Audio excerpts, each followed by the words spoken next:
இயேசு கிறிஸ்துவின் இன்ப இனிய நாமத்தில் வாழ்த்துகிறோம்.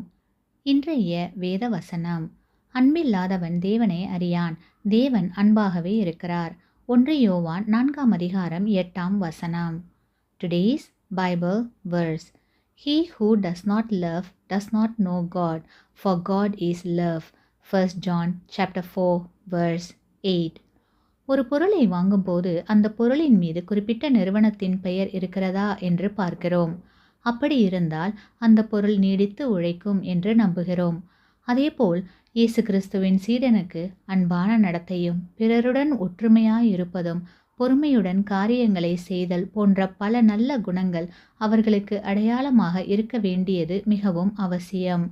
இப்படிப்பட்ட குணங்கள் இயேசு கிறிஸ்துவின் சீடர்கள் என்று சொல்கிற நம்மிடம் இருக்கிறதா? சற்று சிந்தித்து பாருங்கள். ஏனெனில் பிறரை நேசிக்கும் பண்பு இல்லாவிட்டால் அவர்கள் இயேசு கிறிஸ்துவின் சீடர்களாக இருக்க முடியாது. ஆமேன்.